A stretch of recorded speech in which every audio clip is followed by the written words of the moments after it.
ఈ సమయంలో పాటలు పాడి ప్రభుని స్తుతిద్దాం. పాడుచుండగా మాతో కలిసి ఏకీపిస్తూ చప్పట్లు కొడుచు ప్రభుని గణపరచాలని ప్రేమతో కోరుతున్నాను. జీవజలమా ఆత్మనాథుడా ఎండని నదిలాగా రమ్ము బోధక అనే పాటను పాడుకుని ప్రభుని గణించేద్దాం. హల్లెలూయా.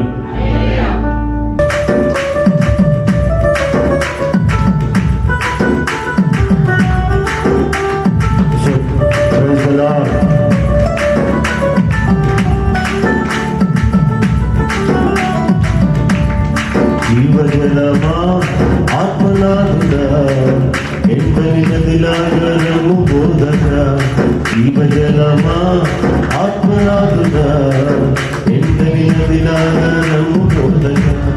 రెండయ్యా బోధకుడా, రెండయ్యా బోధకుడా ఎండని జీవ నదిలాగా, ఎండని జీవ నదిలాగా. జీవజలమా ఆత్మనాథుడా ఎండని నదిలాగా రమ్ము బోధక. జీవజలమా ఆత్మనాథుడా ఎండని నదిలాగా రమ్ము బోధక. స్తోత్రం.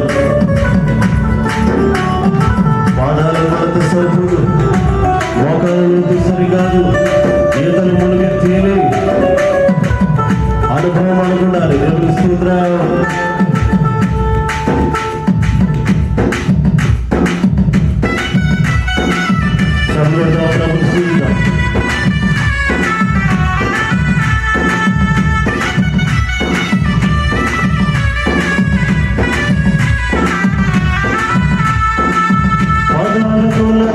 సరిపోదయ్యా మొక్కలతో సరికాదయ్యా, పాదాల కొలత సరిపోదయ్యా మొక్కలతో సరికాదయ్యా.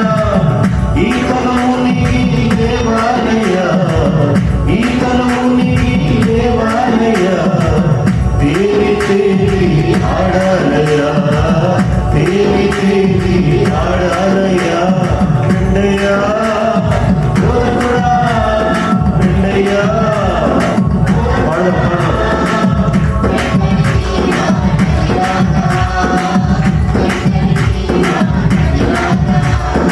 జీవజలమా ఆత్మనాథుడా ఎండని నదిలాగా రమ్ము బోధక.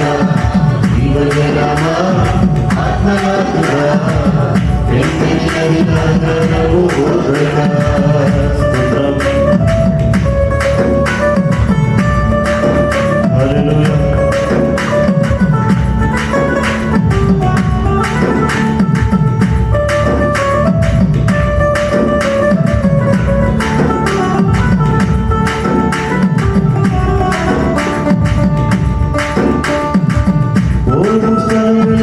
ఆరోగ్యమే పాలు చూడల్ల పరిశుద్ధమే, ఓ స్థలమైన ఆరోగ్యమే పాలు చూడల్ల పరిశుద్ధమే. చేరుగా పంత సంతృప్తియే, చేరుగా పంత సంతృప్తియే. నిలచు మేనంత పుష్టికరమే, నిలచు మేనంత పుష్టికరమే. రెండయ్యా బోధకుడా, రెండయ్యా బోధకుడా ఎండని జీవ నదిలాగా, ఎండని జీవ నదిలాగా. జీవజలమా ఆత్మనాథుడా ఎండని నదిలాగా రమ్ము బోధక. జీవజలమా ఆత్మనాథుడా ఎండని నదిలాగా రమ్ము బోధక. స్తోత్రం.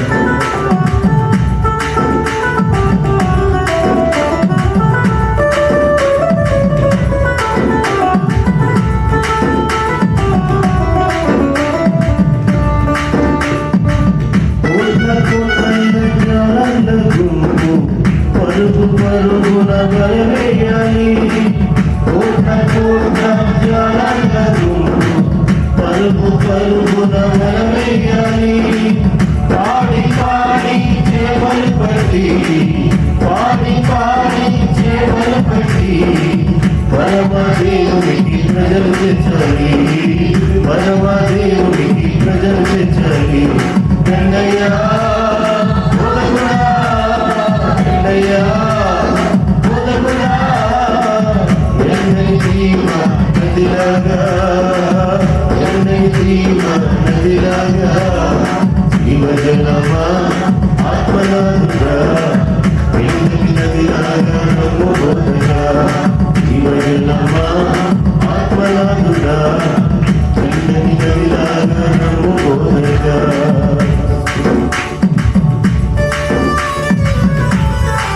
హల్లెలూయా.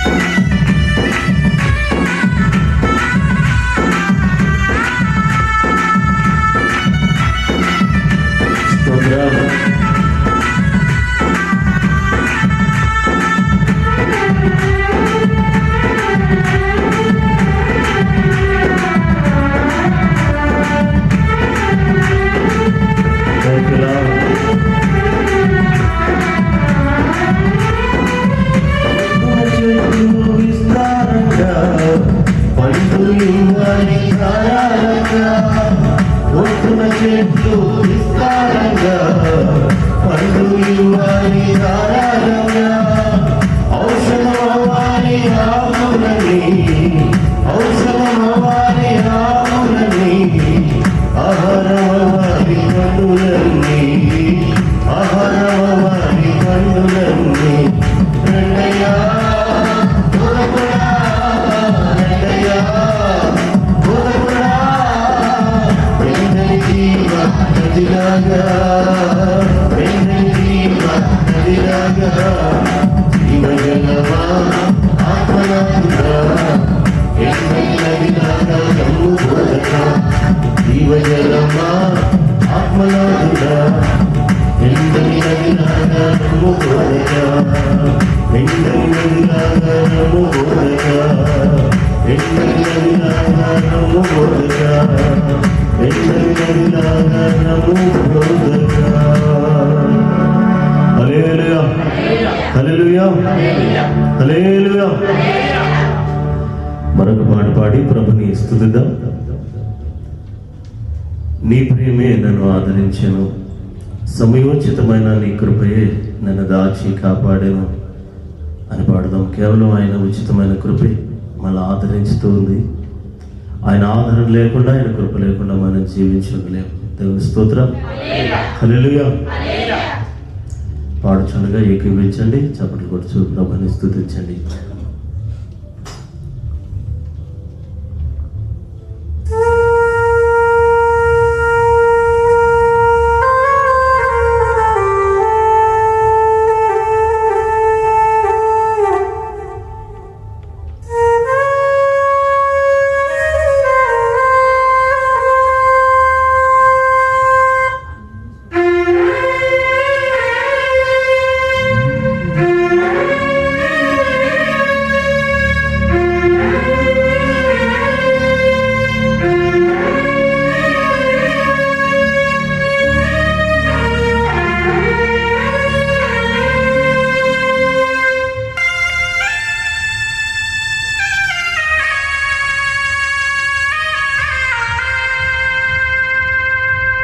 నీ ప్రేమే నన్ను ఆదరించెను, నీ ప్రేమే నన్ను ఆదరించెను, సమయోచితమైన నీ కృపయే నన్ను కాచి కాపాడెను, నీ కృపయే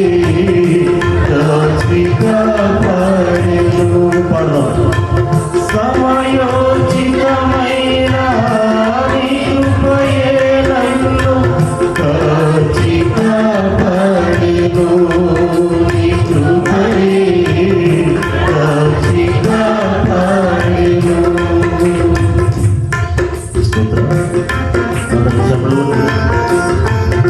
చీకటి కలకాలప్పుడు ఉదయించిన ఆయన కృప మన నూతన పరిస్థితి. హల్లెలూయా. Thank you Jesus.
దేవుడు, తన అభిషేకములు నింపిన దేవుడు,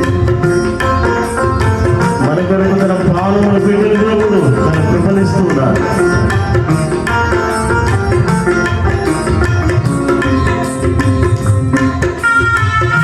హల్లెలూయా.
సమయోచితమైన నీ కృపయే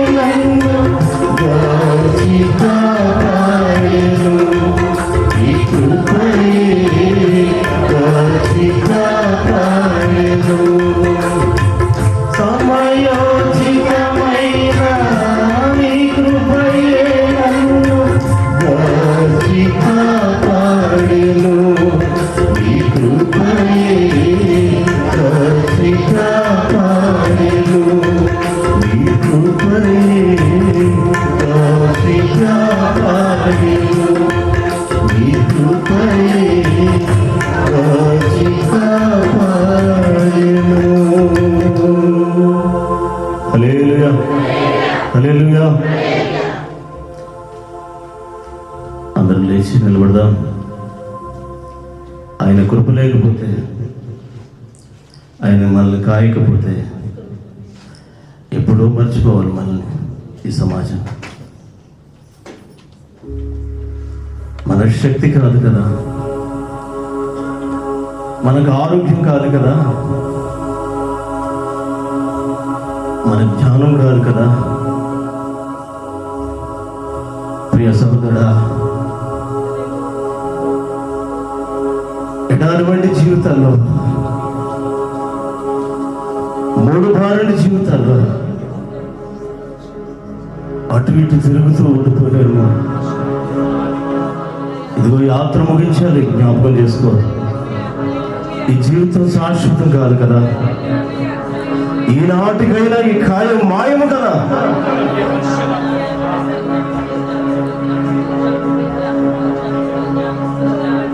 ఎవరు బ్రతకాలన్నా, ఎవరు నీకే ఎదురు చూసినా ప్రభు పిలిస్తే క్షణంలో వెళ్ళిపోతావు. ఇప్పుడు రాగడొస్తే ఏమిటి నీ పరిస్థితి? ఎత్తపడతావా, విడవబడతావా? ఒకవేళ ఫ్యాక్టరీలు ఉన్నాయని, కార్లు ఉన్నాయని, పొలాలు ఉన్నాయని, స్థలాలు ఉన్నాయని, నేను చాలా అందంగా ఉన్నానని, చాలా మాటగారినని నువ్వు అనుకున్నావేమో.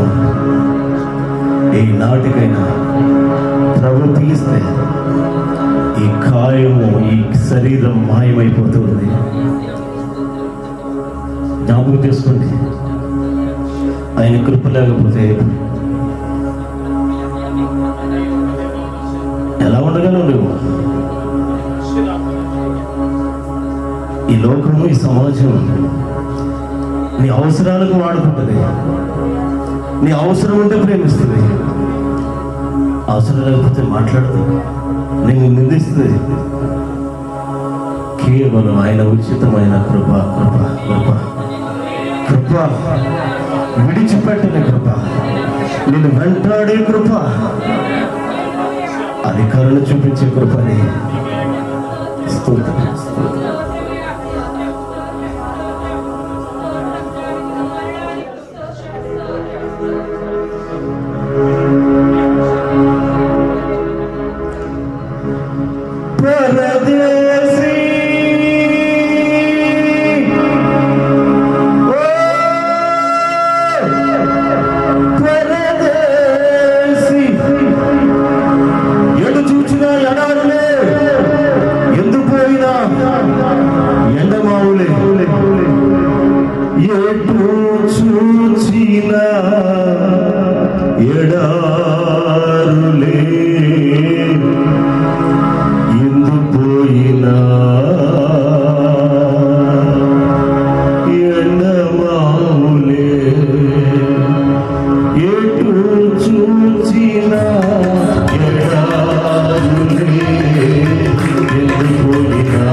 పట్టుకున్న భార్యలు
కృపే గాయము ఈనాటికైనా యేసయ్యలో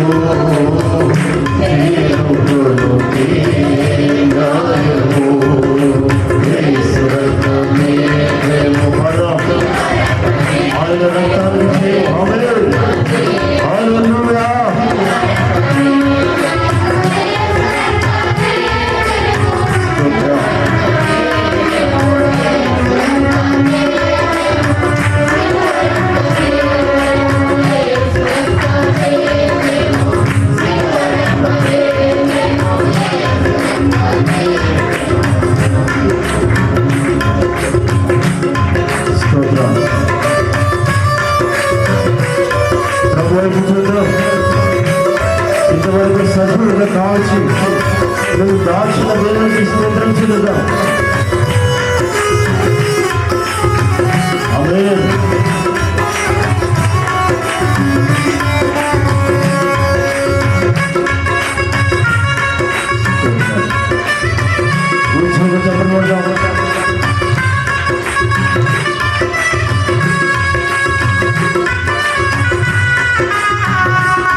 ఆయన మరణాన్ని ఓడించినవాడు, మరణపు ముళ్ళను విరిచిన దేవుడు, మరణాన్ని ముళ్ళెక్కడని సవాలు చేసిన దేవుడు, ఆయన రక్తం ద్వారా మరణాన్ని బంధించి జయించిన దేవుడు, ఆయన పునరుద్ధానుడు.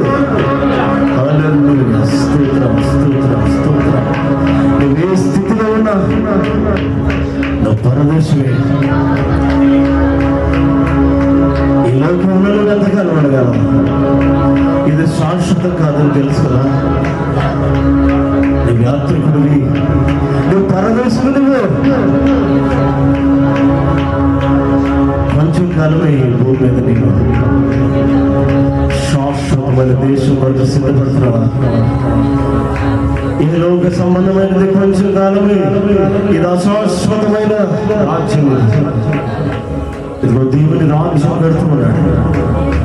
యుగ యుగాలు తరతరాలు ప్రభు సన్నిధిలో గడిపే కాలం. సిద్ధపడుతున్నావా ప్రియ సోదర సోదరి? ఎంత జ్ఞానమైనా విడిచిపెట్టబడతాం కదా, ఎంత విద్య నీకున్నా నువ్వెందుకు పనికరావు ఈ లోకంలో?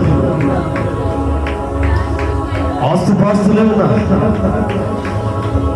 బంధు బలగమే ఉన్నా, ఎంతో మందిని నీ వెంబడి ఉన్నా, ప్రభు పిలుపు వస్తే ఒక్క క్షణంలో కనుమరుగైపోతాం. నీటి బుడగ వంటి జీవితం కదా. ఇంకెంతకాలం ఇలాగా, ఎంతకాలం నీకు నచ్చినట్టు బ్రతుకుతున్నావు? ఇంకా ఎండిన నదిని జీవజలాన్ని నింపే దేవుడు ఈ మధ్య నీతో మాట్లాడుతున్నాడు. నీలో జీవాత్మను ఊదిన దేవుడే, జీవాత్మను ప్రసాదించడానికి, పరిశుద్ధాత్మను అనుగ్రహించడానికి ఆయన సజీవమైన రక్తాన్ని నీకు ప్రసవించిన దేవుడు. ఆ రక్తము నీవు శుద్ధీకరణ చేస్తూ ఉన్నది. ఆ రక్తంలో నీవు మరణాంధకారమైన పరిస్థితిని విడుదల చేస్తూ ఉన్నది. ఆ రక్తం ద్వారా స్వస్థత కలుగుతున్నది. ఆ రక్తం ద్వారా పాప క్షమాపణ కలుగుతున్నది. రక్తానికి చేయమన్నది. ఆయన ఓటమి ఎరుగన దేవుడు, ఓటమి ఎరుగన దేవుడు. నిన్ను గెలిపించడానికి ఆ సిలువలో బలి అయిన దేవుడు. నీకు ఇక ఓటమి లేదు. స్తోత్రం. నువ్వు ఓడిపోయి ఆయన ప్రేమ నేను కరుణిస్తుంది కదా, నేను ఆదరిస్తుంది కదా. సమయోచితమైన సమయమును నీ కష్టకాలంలో స్నేహితులు వెళ్ళిపోతారు. నీ కష్టకాలంలో అవసరం ఉన్నప్పుడు ఎవరు రారు నీ దగ్గరికి. కానీ నీ కష్టకాలంలో నేను చేరే దేవుడు మన మధ్యలో సంచరిస్తూ ఉన్నాడు. ఈ మధ్యాహ్నం ఆయన కృప విస్తరిస్తూ ఉన్నది.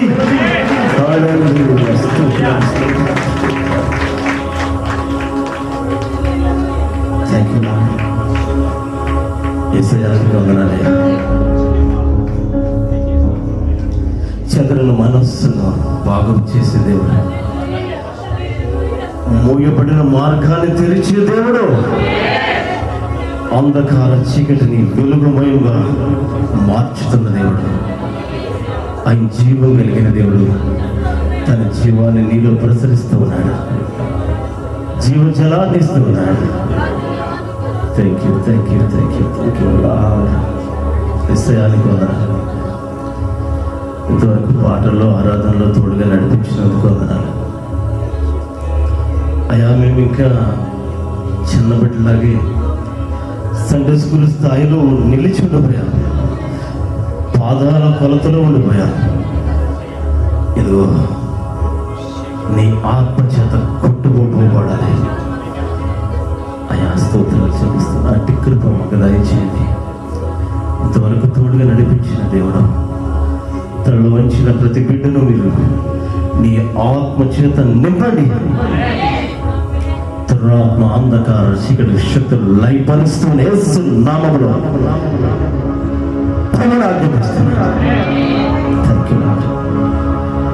జరగవలసిన ప్రతి కార్యము నీ నామ మహిమాత్రమే జరిగించుకోండి.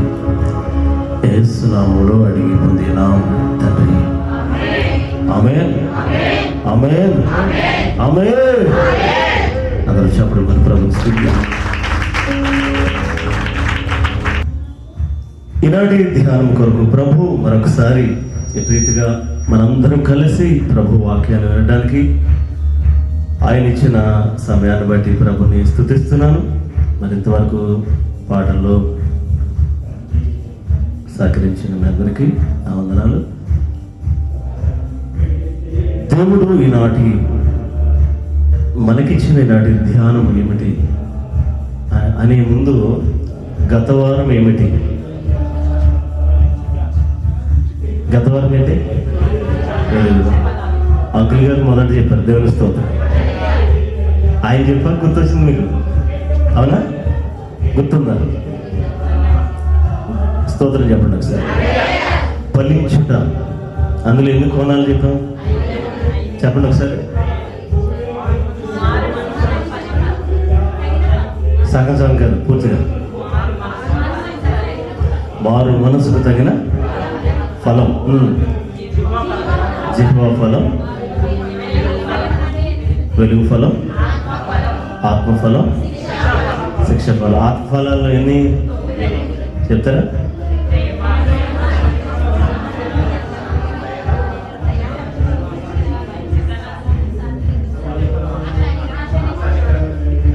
ఎవరికి ఏది లేదో చెప్పడం, అది సంగతి. దేవుని స్తోత్రం. హల్లెలూయా. రోజు ఒక స్కూల్ మాస్టరు స్కూల్ పిల్లలకి అందరికీ ఇలా క్లాస్ రూమ్లో ఒక్కొక్క యాపిల్ ఇచ్చి, అరే మీరందరూ ఎవ్వరు చూడని స్థలానికి వెళ్ళి తిని రావాలి అని చెప్పారట. అందరు పిల్లలు ఫలాలు తీసుకుని బయటికి వెళ్ళిపోయి, ఒకటి చెట్టు పక్కన, ఒకడు గడ్డి పక్కన, ఒకడు గోడ పక్కన, ఇలాంటి చూస్తే ఎవరు లేరు. కొంతమంది చెట్లు పక్కన తిన్నారు. పావుగంట తర్వాత మరలా పిలిచాడు మాస్టర్. అరే అందరు తిన్నారా అంటే తిన్నామండి. ఎవరైనా చూసారా తిన్నప్పుడు? చూడలేదండి. అందరు తిన్నారా? ఇంకెవరైనా తినకుండా ఉన్నారంటే ఒక్క కుర్రోడు లేచి, మాస్టరు నేను తినలేదండి అన్నాడట. ఎందుకు తినలేదురా అంటే మీరేం చెప్పారు? ఎవరు చూడకుండా తినమన్నారు కదా. ఇక్కడ ఎవరు చూడలేదు కానీ పైన దేవుడు చూస్తున్నాడండి అని చెప్పాడు. హల్లెలూయా, హల్లెలూయా. పైన ఎవరున్నారు? ఆయన కన్నులు భూమి అందంతటా నిండి ఉన్నాయి.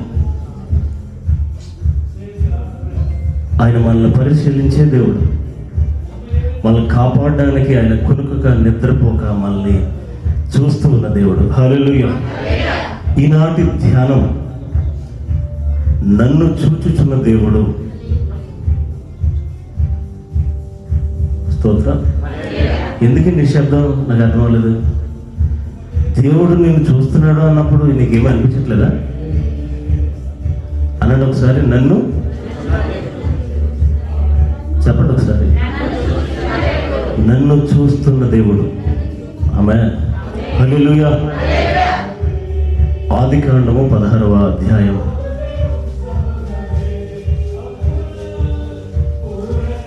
13 చదువు.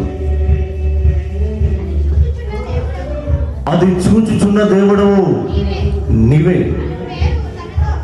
అను పేరు తనతో మాట్లాడిన యెహోవాకు పెట్టెను. ఎలానగా నన్ను చూచిన వాణి నేనెక్కడ చూచితిని కదా అని అనుకున్నాను. దేవుని స్తోత్రం. హల్లెలూయా. నన్ను చూచు దేవుడవు నీవే, నన్ను చూచుచున్న దేవుడవు నీవే. ఎల్ రోయి అంటే ఆయన చూస్తున్నాడు. ఈ పేరు ఎవరు పెట్టారు? ఎవరికి పెట్టారు? దేవుడు అబ్రహామును మార్చాడు, సారాయిని సారాగా మార్చాడు. ఇలా అనేక మంది పేర్లు మార్చిన దేవుడికి హాగరు అనే ఆమె ఆయనకే పేరు పెట్టింది. దేవుని స్తోత్రం. ఏమని పెట్టిందట? ఆయన చూస్తూ ఉన్న దేవుడు, చూచుచున్న దేవుడు. ఆయన నన్ను చూచు దేవుడు అన్నాడు ఒకసారి. ఆయన నన్ను పరిశీలిస్తున్నాడు. హల్లెలూయా. ఫరో రాజు అబ్రహాము భార్య అయిన సారాయిని ఎత్తుకెళ్ళిపోయాడు ఒక ప్రాంతంలో. ఎత్తుకెళ్ళిన తర్వాత ప్రభువు ఫరోతో మాట్లాడారు. రేయ్, నా దాసుని భార్య ఏమనుకున్నావు అని వార్నింగ్ ఇచ్చాడు. ఆ దెబ్బకి భయపడి తీసుకెళ్ళిన ఒక్క భార్యను మాత్రమే కాక ఆ భార్యతో పాటు ఆస్తులు, పొలాలు, స్థలాలు, మందలు, గొర్రెలు కాపర్లు, దాసీలు ఇవన్నీ తీసుకుని, అయ్యా నేను చేసిన తప్పు, నేను రాజుని, నాకు ఎవడు తప్పేలేడు కాబట్టి నాకు నేనే వేసుకున్నాను రుసుము, కాబట్టి ఇవన్నీ తీసుకుని నేను వెళ్ళిపోతున్నాయా అని చెప్పి భార్యని పువ్వుల్లో పెట్టి ఇవన్నీ కూడా తీసుకుని అబ్రహాముకి, అప్పటికి ఇంకా అబ్రహాముకి అప్పచెప్పాడు. ఎవరు అప్పచెప్పారు? అమ్మ గట్టిగా చెప్పాలి. ఫరో రాజు. చెప్పాలి గట్టిగా చెప్పండి. ఆ అప్పచెప్పబడిన వారిలో దాసీలలో ఒక దాసి ఆమె పేరు హాగరు. దేవుడు చాలా కాలం క్రితం, ఇంచుమించు కొన్ని సంవత్సరాల మునుపు అబ్రహాముకి దర్శనమిచ్చి, ఇదిగో అబ్రహాం, నీకు నేను సంతానం ఇస్తాను అని వాగ్దానం చేశాడు.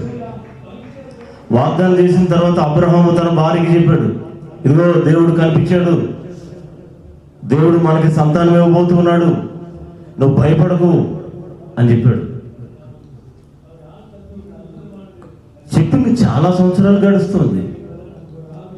ఇదిగో అదన్నావు, ఇదన్నావు, నత్తగొల్లన్నావు, పిల్లలన్నావు, నీ దేవుడు అన్నావు, ఏమీ లేదండి, 8 సంవత్సరాలు అయిపోయింది అని తనని వేధిస్తూ ఉంటే భార్య ఒక నిర్ణయం తీసుకుంది,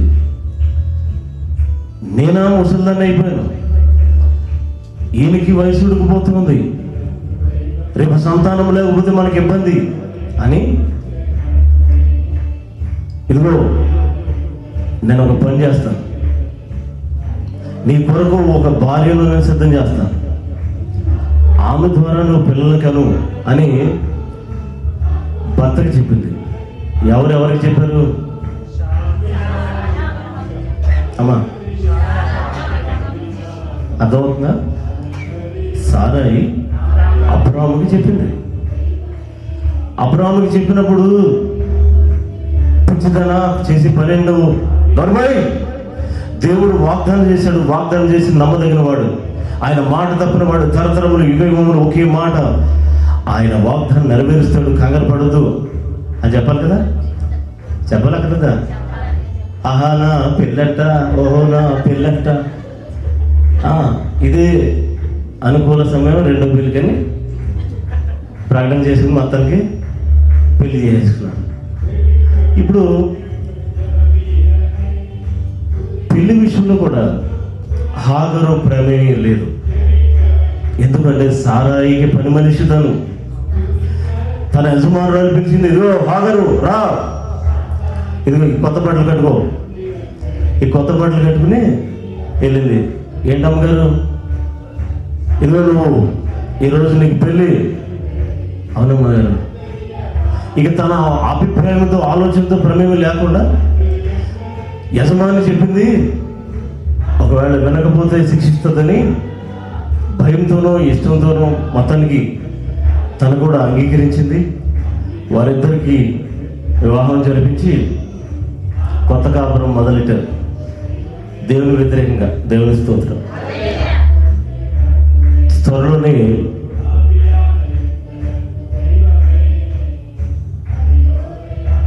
ఇలా జరుగుతూ ఉంది. తనకొక గర్భం వచ్చింది. అప్పటి నుంచి సారాకి ఇద్దరికి పడట్లేదు. ఇప్పుడు పని మనిషి స్థాయి నుంచి యజమానురాలు స్థాయికి వెళ్ళిపోయింది. తను ఈ పెళ్లి చేసిన ఆవిడకి ఇష్టమవుతలేదు. ఆవిడేమవుతుంది, ఇక్కడ వాక్యంలో రాసిన మాట, ఎవరైతే పని మనిషి ఉందో ఇప్పుడు యజమానురాల్ని నీచంగా చూస్తుందట. వాక్యంలో రాసిన మాట. మారిపోతాం కదా మనుషులు. తినలేనప్పుడు, బట్టలేనప్పుడు బాబయ్య బాబయ్య అని తిరుగుతాం. అన్నీ వచ్చినాక చావుతురుగా రావడం. ఈ మనస్తత్వం ఆ రోజుల నుంచి ప్రారంభమైంది. ఇప్పుడు ఇలా జరుగుతున్న పరిస్థితుల్లో సారాయి ఈ పని మనిషిని లేదా హాగరును, అబ్రహాము యొక్క రెండో భార్యని చాలా ఇబ్బంది పెడుతుందట. చాలా ఇబ్బంది పెడుతుంది. ఈ ఇబ్బంది పెడుతూ ఉంటే ఈ బాధలు భరించలేకపోయిందట. ఆదికాండం 16-13 చదువులు ఒకసారి.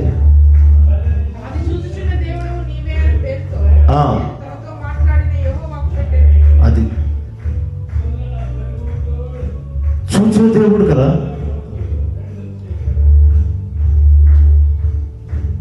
ఈ శ్రమను ఈ ఇబ్బందిని తట్టుకోలేక,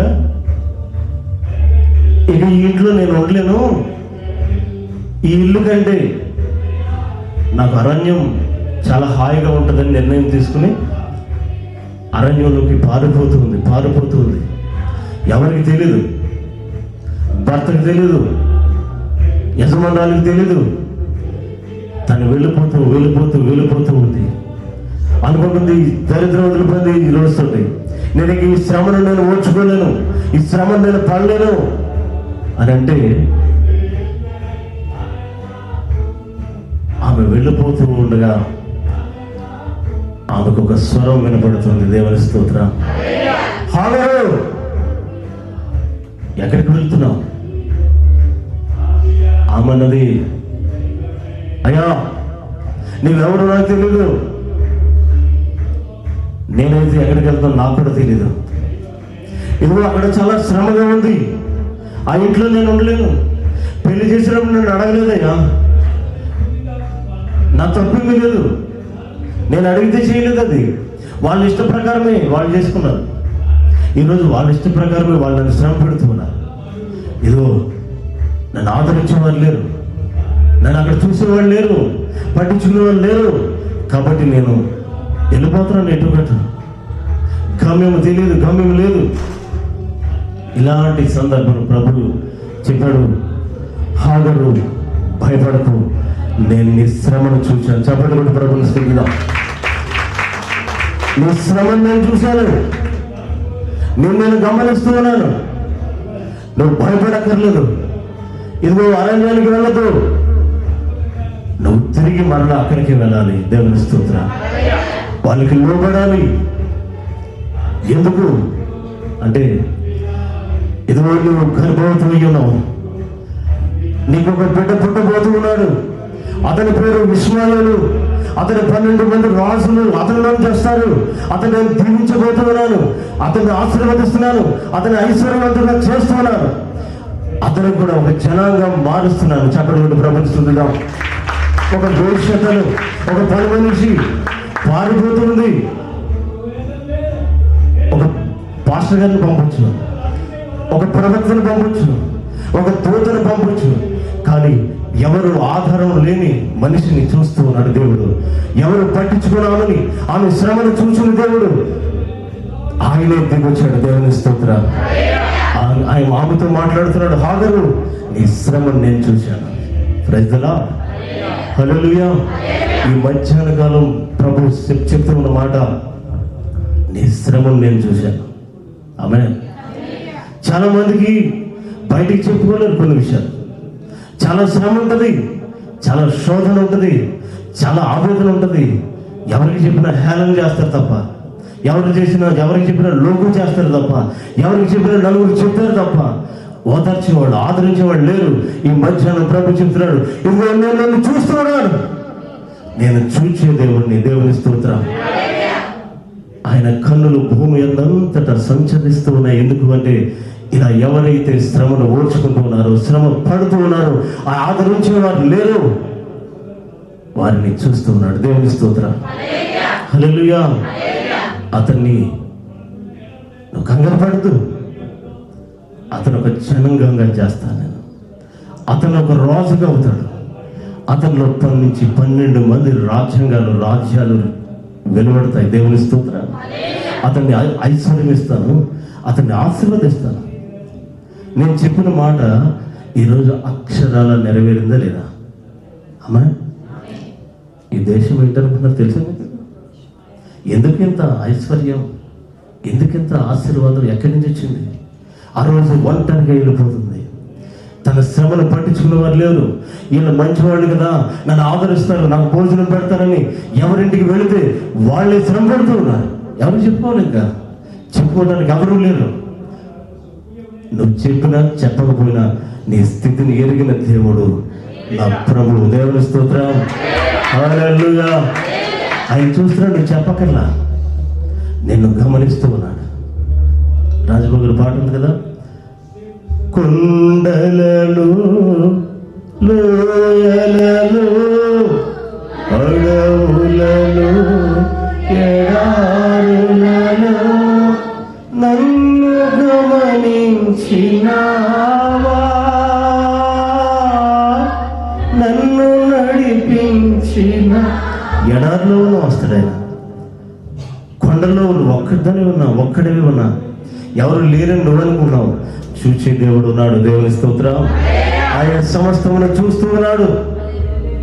ప్రైజ్ లాట్ అండి, ప్రైజ్ లాట్ సిస్టర్ గారు, బెదర్ గారు అని నవ్వుతుంటారు కదా, మనసులో ఏముంటాయి ఆవిడే తెలియదు, ఆయన తెలుసు, ఆయన చూస్తున్నాడు. దేవుని స్తోత్రం. ఓరి పనికి ఏమి యాక్టింగ్ రండిదా అనుకుంటాడు ఆయన, అని కూడా దేవుని స్తోత్రం. హల్లెలూయా. ఆయన చూసే దేవుడు హాగరును చూశాడు. దేవుని స్తోత్రం. తన ప్రార్థన కూడా చేయదు తెలియదు, తనకి ఎవరికి మొరపెట్టాలో తెలియట్లా. ఆ సమయాన్ని చూసి ప్రభు అన్నాడు, ఇదిగో నేనున్నాను, నీకు నేను చూస్తున్నాను, నేను ఆశీర్వదిస్తున్నాను. నువ్వు ఒంటరివి కావు, జనంగానికి తల్లి అవబోతున్నావు. దేవుని స్తోత్రం. హల్లెలూయా, హల్లెలూయా. కనుక ప్రియ సహోదరులరా, ఎవరో వల్ల నువ్వు శ్రమ పడుతున్నావో, ఎవరికి చెప్పుకోలేని పరిస్థితులు ఒకవేళ ఉంటే, ప్రభు ఎందుకు ఈ మాట్లాడుతున్నాడు నాకు తెలీదు అని చెప్తున్నాడు. నేను నిన్ను చూస్తూ ఉన్నాను. హల్లెలూయా, హల్లెలూయా. ఆదికాండం 29 ఒకసారి చూస్తారా? 31.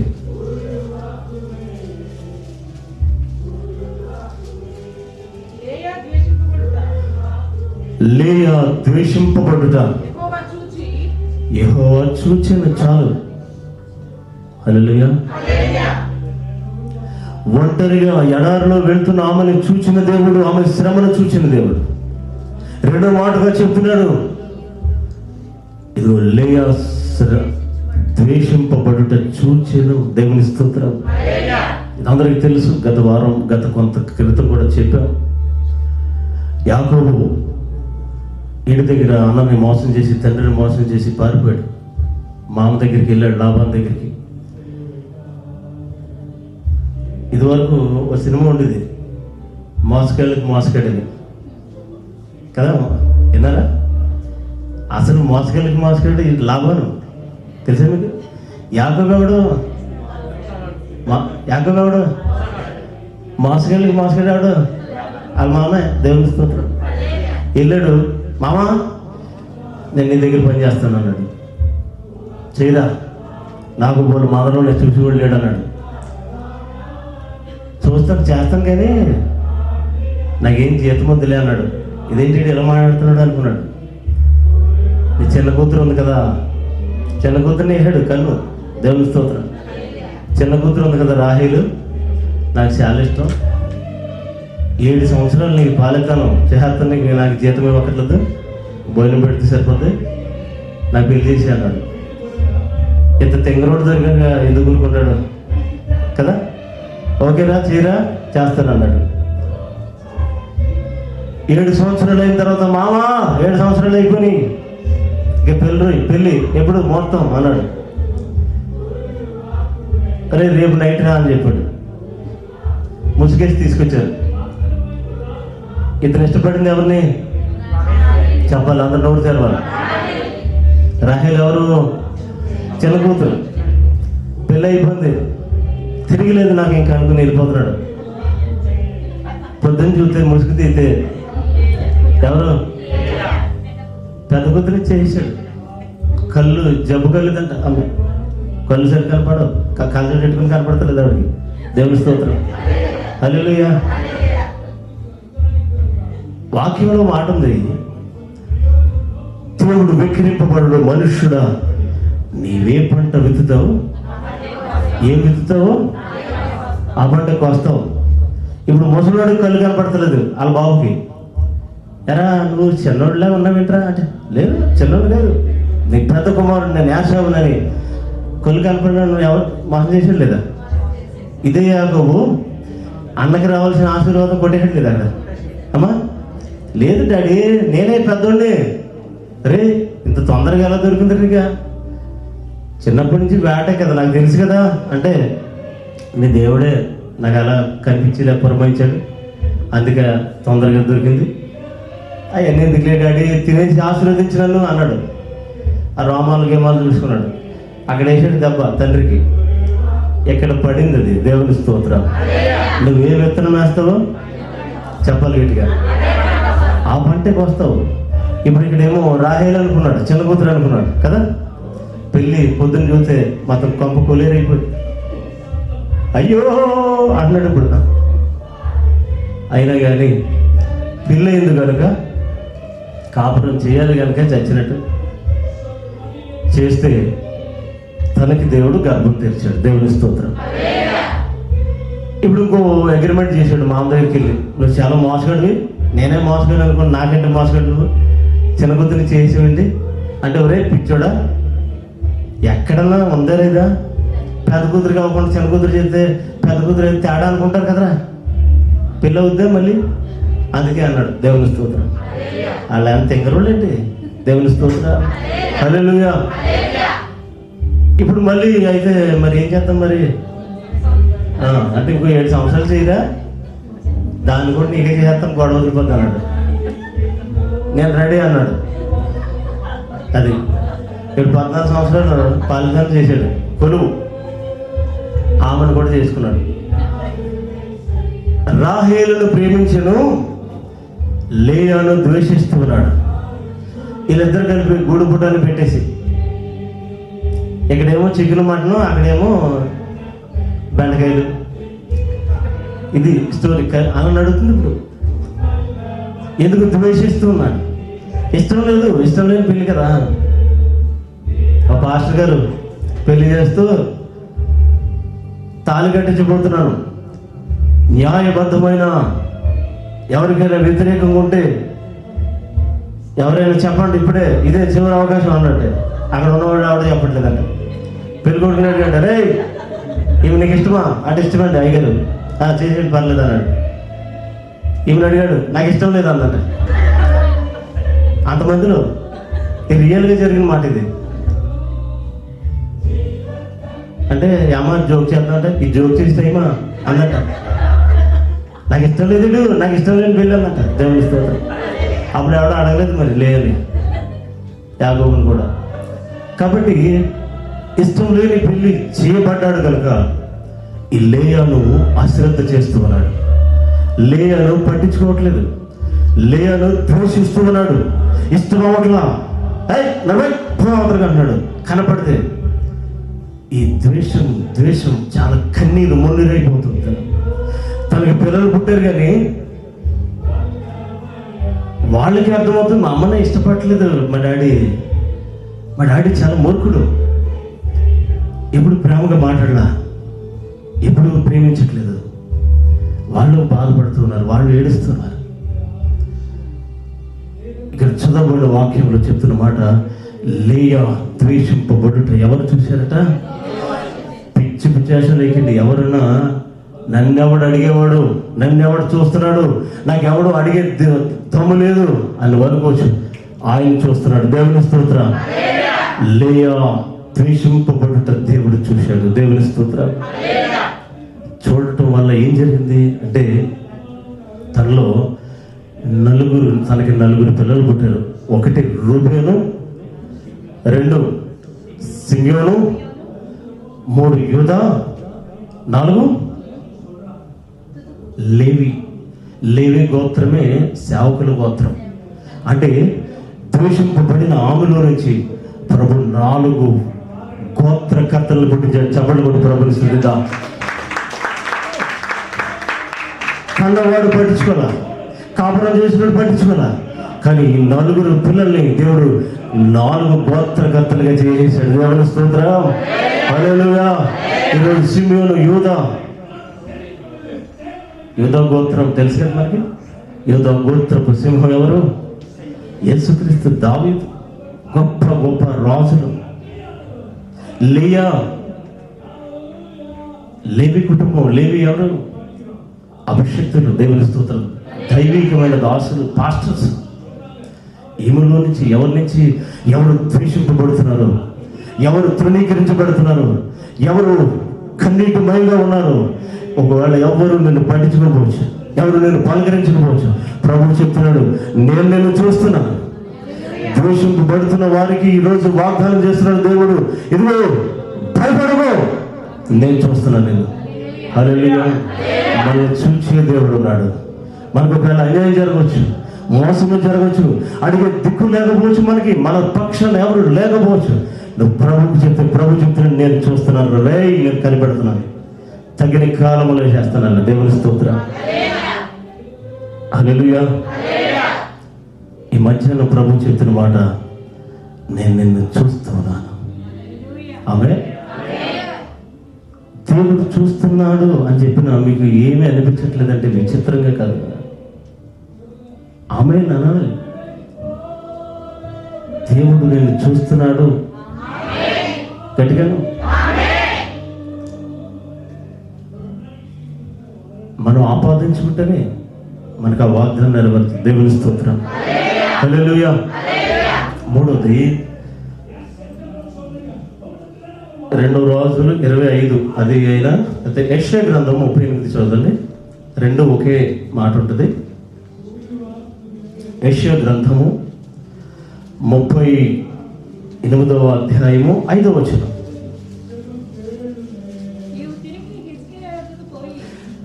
నువ్వు తిరిగి హిజ్కియా యొద్దకు పోయి అతనితో ఇట్లను, తన పుత్రుడైన దావీదునకు దేవుడైన యెహోవా నీకు సెలవిచ్చినదేమనగా, ఒకసారి అందరూ అనండి, నీవు కన్నీరు తుడుచుట, నీవు కన్నీరు విడుచుట నేను చూశాను. దేవుని స్తోత్రం. హల్లెలూయా. చదువురా, అయిపోయిందమ్మా. 5 నిమిషాలు ఆగనా? చదువుకుంటారా అధ్యాయమంతా? ఒక మాట చదివిస్తా. ప్రభు చెప్తున్న మాట, నీవు కన్నీరు విడుచుట నేను చూశాను. దేవుని స్తోత్రం. యూదా రాజు అయిన హిజ్కియా దగ్గరికి తన ప్రవక్త అయిన యెషయాను, ఒక పాస్టర్ గారిని, ఇదిగో యెషయా, నువ్వు హిజ్కియా దగ్గరికి వెళ్ళు అంటే, ఎందుకయ్యా?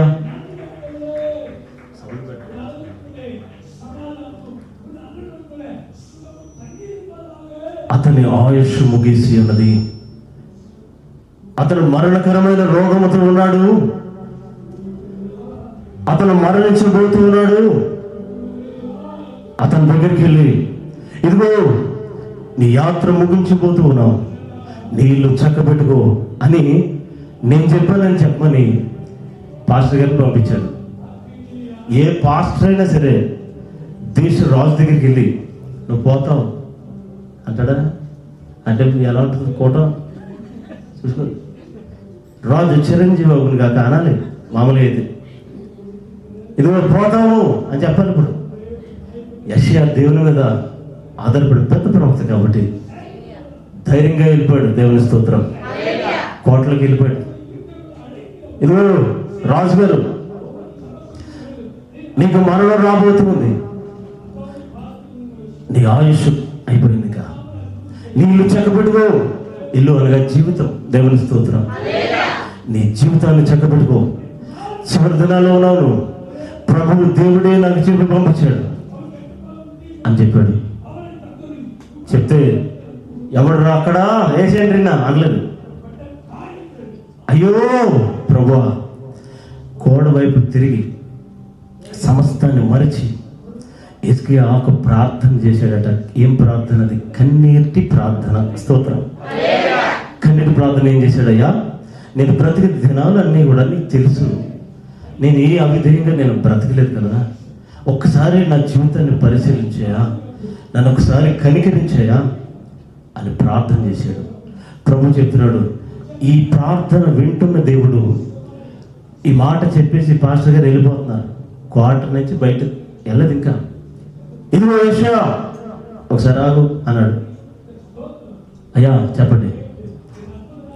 మరలా వెళ్ళి, నువ్వు బతకవులే, నువ్వు చావులే, నీ కన్నీరు ప్రార్థన చూసిన దేవుడు చెప్తున్న మాట ఏమిటంటే, నువ్వు ఇంకా 15 సంవత్సరాలు బతుకుతావు అని చెప్పు అన్నాడు. పిచ్చోని చూసినట్టు చూస్తాను నన్ను. 2 నిమిషాలు అవ్వలేదు. ఏమన్నాడు? 2 నిమిషాల క్రితం ఏమన్నాడు? నువ్వు పోతావు అన్నాడు. ఇప్పుడు మళ్ళీ వచ్చి ఏమన్నాను? ఇప్పుడు నువ్వు బతుకుతావు. ఇది మెంటలేటెడ్గా నిమిషాలకు మాట్లాడమా అనుకుంటారు కదా. అయినా కానీ ఆలోచించి సర్లే దేవుడే చెప్పాడు కదా నాకు ఎందుకని మొత్తానికి వెళ్ళి ఆయన నీ కన్నీటిని చూశాడు అని చెప్పి చప్పట్లు ప్రవర్తిస్తుందా. నీ కన్నీటిని తుడిచే దేవుడు మధ్యాహ్నం మాట్లాడుతున్నాడు. ఆమె కన్నీరు చాలా పవర్ఫుల్ కదా. కన్నీరు పవర్ఫుల్ కదా. ఆడవాళ్ళు ఆయుధం ఏంటి? కన్నీరు. ఆడవాళ్ళేమో గట్టి, మగవాళ్ళేమో మట్టి. మగవాళ్ళేమో మట్టి నుంచి చేశాడు, కన్నీరు చుక్క కరిగిపోతాడు వీడు. వాళ్ళేమో ఎముక కరదు, చాలా గట్టిగా ఉంటారు వీళ్ళు. నిజమా అబద్ధమా? ఆడవాళ్ళు కట్టే గమ్ముని కనికరం రాదులకి. నిజం కదా. కన్నీరు ఆ చీర కొను అంటది, ఉన్నా డబ్బులు ఎక్కడ నాకు అంతే, ఆయుధం స్టార్ట్ అవుద్ది. అయ్యో సరే ఏడు అంటాడు. ఎక్కడి నుంచి వచ్చింది అది? కన్నీటి చుక్క పడితే మట్టి మీద కరిగిపోతుంది. దేవుని స్తోత్రం. హల్లెలూయా. కన్నీటికి కరిగిపోతుంది. ప్రభు చెప్తున్నాడు, నీ కన్నీటిని నేను చూస్తున్నాను. కన్నీరు కాలిస్తే దేవుడు కూడా కరిగిపోతాడట. నీ కన్నీరు ఒక్క చుక్క కూడా వృధా కాదట. కన్నీరు నీ కన్నీటిని బుడ్డిలో దాచుంచాడు అన్నాడు. దేవుని చెప్పబడి ప్రపంచుకుంటాం. ఒకవేళ ఎందుకు నువ్వు కన్నీరు కారుస్తున్నావో, ఎందుకు ఏడుస్తున్నావో తెలియకపోవచ్చు. నాకు తెలీదు, ఇంట్లో వాళ్ళకి కూడా తెలియకపోవచ్చు. వేదన నీ ఒక్కదానికి తెలిసి ఉండొచ్చు. ప్రభు చెప్తున్నాడు, నీ కన్నీటిని చూస్తున్నాను నేను. దేవుని స్తోత్రం. హల్లెలూయా. కన్నీటిని చూసిన దేవుడు చెప్తున్నాడు, నీ మరణం అవ్వను ఇంకా 15 సంవత్సరాలు ఆయుస్సు పొడిగించాను అన్నాడు. స్తోత్ర. ఈ భూమి మీద మనిషి ఆయుస్సు అల్పమైంది. మనిషి ఆయుస్సు నీటి బుడగ వంటిది. అరే ఎప్పుడు పోతాడో ఎవరికి తెలియదు. అవును కదా? నేను ఎల్లుండి దాకా బతికేస్తాను అన్నవాళ్ళు చేస్తాను. ఎల్లుండి దాకా నేను గ్యారంటీ అన్నవాళ్ళకి చేస్తాను. ఒకసారి అమ్మా ఆ దమ్ము సరిపోతుంది మనకి. నీటి బుడగరా, నువ్వు ఎప్పుడు పోతావు తెలియదురా, వాక్యంలో ఉన్నమాట. కానీ ఆరిన నేల మీద గ్యారంటీ లైఫ్ ఉన్నవాడు ఒకడు, ఇసుకే ఒకడే. దేవుని స్తోత్రం. ఎందుకో తెలుసా? నువ్వు 15 సంవత్సరాలు గ్యారంటీ రా అన్నాడు. అమ్మ అర్థం అవ్వట్లేదు మీకు? 15 సంవత్సరాలు గ్యారంటీ లైఫ్ దొరికింది ఒక్కడికే భూమి మీద. ఇప్పుడు ఉదాహరణకి ఇదిగో రాజు, నీ చేతుల్లో ఉన్న బంగారం ఇస్తావా కాల్చేయమంటావా అన్నాడు. ఇసుకే దగ్గరికి వచ్చి, వారు పిచ్చోడు, నాకు ఇంకా 12 సంవత్సరాలు ఉంది, కాల్చిగా అంటాడు. అదేలేదా చావడం. 15 సంవత్సరాలు గ్యారంటీ లైఫ్ ఈ భూమి మీద ఇచ్చిన దేవుడు. దేవుని స్తోత్రం. కారణం ఏంటి? కన్నీటి ప్రార్థనకు శక్తి ఉన్నది. దేవుని స్తోత్రం. కన్నీరికి మనుషులు కరగకపోవచ్చు, కానీ దేవుడు కరిగిపోతాడు. దేవుని స్తోత్రం. కన్నీరు కార్చేవాళ్ళ దగ్గర ఆయన దిగొచ్చేస్తాడు. దేవుని స్తోత్రం. ఇసుక దగ్గరికి చెప్తున్నాడు, క్షణంలో మారిపోయాడు. నీ కన్నీటిని బట్టి తన నిర్ణయాన్ని మార్చుకునే దేవుడు. దేవుని స్తోత్రం. హల్లెలూయా. దేవుడే తన ఆలోచన మార్చుకున్న దేవుడు. పోతవరా అన్నప్పుడు మరలా 2 నిమిషాలకి ఏం చెప్తున్నాడు? నీ కన్నీరు చూశాడు దేవుడు. స్తోత్రం. హల్లెలూయా. కనుక ప్రియమైన సోదరులారా, ఆయన చూచి దేవుడు మనకున్నాడు ఈ మధ్యాహ్నం. హల్లెలూయా. హల్లెలూయా.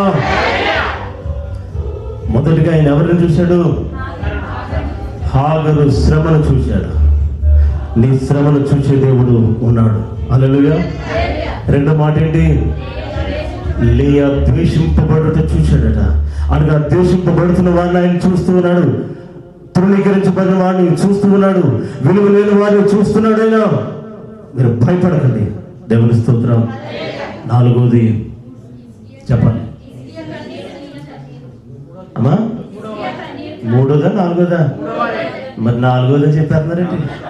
3వది అది కదా? 3వదినా అమ్మా? ఏంటి 3వది ఏంటి చెప్పండి. హిజ్కియా కన్నీటి ప్రార్థన చేశాడు. కన్నీరు ఎవరు దుఃఖం చేత. ఒకవేళ ప్రార్థనే కాదు, నీ జీవితంలో శ్రమను బట్టి కన్నీరు కారిస్తే, ఇబ్బందులు బట్టి కన్నీరు కారిస్తే, ప్రభు చెప్తున్నాడు, నీ కన్నీటిని తుడిచే దేవుడు ఉన్నాడు. నీ కన్నీటిని నాట్యంగా మార్చే దేవుడు ఉన్నాడు. నీ దుఃఖ దినాలు సమాప్తం చేసే దేవుడు ఉన్నాడు. ఉల్లాస వస్త్రంగా మార్చే దేవుడు ఉన్నాడు. అరణ్యమును ఊపికి నీటిగా మార్చబోతూ ఉన్నాడు. మూడైపోయిన జీవితాన్ని చిగురింపజేసే దేవుడు ఉన్నాడు. ఆయన చూస్తూ ఉన్నాడు. హల్లెలూయా. 4వ మాట కూడా చూద్దాం. యోహాను సువార్త 5వ అధ్యాయం 5-6 చూద్దాం.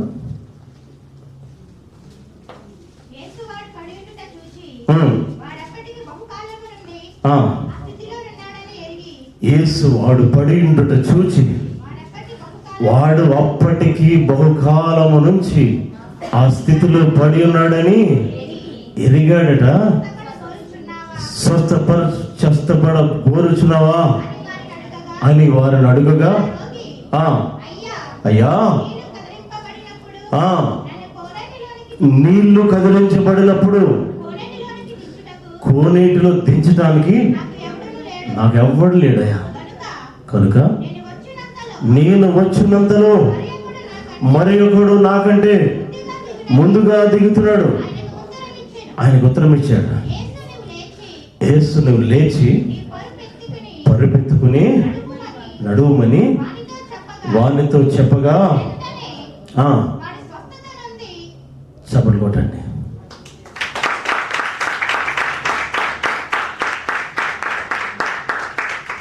ఇక్కడ చదవబడిన వాక్యం ఏమిటంటే బెతస్దా అనబడిన కోనేరు ఉంది. యేసుక్రీస్తు సమకాలీన రోజుల్లో ఆయన బ్రతికి సంచరిస్తున్న రోజుల్లో ఒక కోనేరు గుండా ఆయన ప్రయాణం చేస్తున్నాడు. ఆ కోనేరు యొక్క గొప్పతనం ఏమిటంటే 5 మండపాలు ఉంటాయి చుట్టూ, అంటే 5 గుళ్ళలాగా 5 రేవుల్లాగా ఆ కోనేటికి దిగడానికి. అక్కడ దేవదేవత వస్తుందట. ఆయా సమయాల్లో ఎప్పుడు వస్తుందో ఎవరికి తెలీదు. ఆ కోనేరు చుట్టూ, లేదా మనం ఉదాహరణకి నెయ్యి అనుకుందాం పని మన భాషలో, ఆ నెయ్యి చుట్టూ అనేక మంది వ్యాధిగ్రస్తులు కాచి కూర్చుంటారు. ఎందుకంటే ఆ దేవదూత నీటిని కదిలిస్తుందట వచ్చి ఒకసారి, ఏదో సమయం, ఏ సమయం తెలియదు. కాబట్టి కనిపెట్టుకుని ఉండాలి. ఎప్పుడైతే నీళ్లు కదిలించబడ్డాయో ఆ కదిలించబడిన సమయంలో ఎవరైతే మొదటిగా నీటిలో దిగిపోతారో వాళ్ళు స్వస్థత వచ్చేస్తుంది. వాళ్ళు ఏ వ్యాధైనా, ఏ రోగమైనా, అది మరణకరమైన రోగమే కావచ్చు, అది శరీర రోగమే కావచ్చు, అది ఆత్మీయ రోగమే కావచ్చు, అది ఏ రోగమైనా స్వస్థపరచబడుతున్నారు. దేవుని స్తోత్రం. హల్లెలూయా. అనగా యేసుక్రీస్తు కంటే ముందు దేవదూత ద్వారా కూడా స్వస్థతలు జరుగుతున్నాయి ఇక్కడ. దేవుని స్తోత్రం. హల్లెలూయా. అలాంటి స్థలంలో ఒక అతను కూర్చున్నాడు. అతను 38 సంవత్సరాలుగా అక్కడే ఉండిపోయాడు. కారణం ఏమిటి అంటే, అయ్యా నన్ను ఎవడు తీసుకెళ్ళట్లేదు అక్కడికి. ఆ నీళ్లు కదిలించబడినప్పుడు నన్ను ఎవడు పట్టించుకోవట్లా. నేను అనాథగా ఉన్నాను, నన్ను పట్టించుకుని వెళ్ళాడు. నాకు బంధువులు లేరు, నేను ఎవరు ఒంటరిగానే ఉన్నాను, నన్ను ఎవరు ఆదరించట్లా, నన్ను ఎవరు తీసుకెళ్ళట్లా. 38 సంవత్సరాల నుంచి భోజనాలన్నా పెడుతున్నారు కానీ నన్ను స్వస్థతకి తీసుకెళ్ళట్లేదు, కోనేరుకి తీసుకెళ్ళట్లేదు. నేను ఉండిపోయాను, అనాథగా ఉన్నాను, నన్ను చూసేవాళ్ళు లేరు అని తన ఆవేదన చెందుతూ కూర్చున్నప్పుడు యేసుక్రీస్తు 38 సంవత్సరాలుగా ఆ స్థితిలో పడి ఉన్న వాణిని ఎరిగి అక్కడ అతను చూశాడు. చప్పట్లు కూడా ప్రవహిస్తుందిగా. నువ్వు ఏ స్థితిలో పడినావు, ఎన్ని సంవత్సరాల బంధకాల్లో ఉన్నావు, ప్రభు ఈ మధ్యాహ్నం చెప్తున్నాడు, నేను చూస్తున్నాను, నేను విడిపించబోతున్నాను. దేవుని స్తోత్రం. ఆ మార్గం గుండా వచ్చాడట. ఆ మార్గం గుండా వచ్చి విచిత్ర సంగతి, ఏం బాబు ఏంటి పరిస్థితి, ఎందుకున్నావు ఇక్కడ, ఎంతకాలం నుంచి ఉన్నావు అడగల. ఆయన వాడి స్థితి ఎరిగి చప్పట్లు కూడా ప్రవహిస్తుంది. చెప్పక్కర్లేదండి, నీ స్థితి ఎరిగిన దేవుడు. నువ్వేమీ విప్పి చెప్పక్కర్లా. కొన్ని స్నేహితులతో కూడా పంచుకోలేని పనులు ఉంటాయి, ఇబ్బందికరమైనవి ఉంటాయి. ప్రభు చెబుతున్న నీ స్థితి నాకు తెలుసు, నీ బ్రతుకు నాకు తెలుసు, నీ జీవితం నాకు తెలుసు, నీ శ్రమ నాకు తెలుసు, నీ అసూయపడ్డా నాకు తెలుసు, నువ్వు ద్వేషింపబడ్డు నాకు తెలుసు, నువ్వు తృణీకరించబడ్డు నాకు తెలుసు. నేను చూస్తున్నాను. అంతరంగాలు ఎరిగిన దేవుడు నేను, సకల సృష్టిని సృష్టించిన దేవుడు నేను, సర్వశక్తి కలిగిన దేవుడు నేను, సమస్తం చేయటానికి సమర్థుడిని. ఆమేన్. ప్రభు చెప్తున్నాడు. అని చూసి అతని స్థితి ఎరిగి అతన్ని చూశాడట. 38 సంవత్సరాలు దిక్కులేదు ఎవరు. ఓ చాక్లెట్, బిస్కెట్, ఏదో పులిహోర ఏదో పడేస్తే తింటూ ఉన్నాడు. ప్రభు చెప్పాడు, రే అయిపోయింది, ఇంక నీ 38 సంవత్సరాలు క్లోజ్, ఇంకా పరిపెత్తుకో, ఇక నుంచి వెళ్ళిపో అన్నాడు. దేవుని స్తోత్రం. దెబ్బకి స్వస్థపరచబడ్డాడు. దేవుని స్తోత్రం. హల్లెలూయా. శరీర రోగమైన, అది ఆత్మీయ వ్యాధి అయినా, ఏదైనా సరే ఆయన చెప్పాడంటే స్వస్థత వస్తుంది. దేవుని స్తోత్రం. అంటే డాక్టర్లు 10 సంవత్సరాల దాకా చెప్పలేమన్నారండి, అవి ఏమవుదన్నారండి, బిల్లలు లేవన్నారండి, వైద్యం లేదన్నారండి. పిచ్చోడా, ఎన్ని చేసిన వాడైనా దేవుని స్తోత్ర. ఒక ఒక స్పీకర్ తయారు చేసిన కంపెనీకి తెలుసు ఆ స్పీకర్లో ఎన్ని బిగించారు. రిపేర్ చేసేవాడికి తెలియకపోవచ్చు, కంపెనీ వాడికి తెలుసు. దేవుని స్తోత్రం. దాన్ని మ్యానుఫ్యాక్చరింగ్ ఇచ్చిన వాడికి తెలుసు.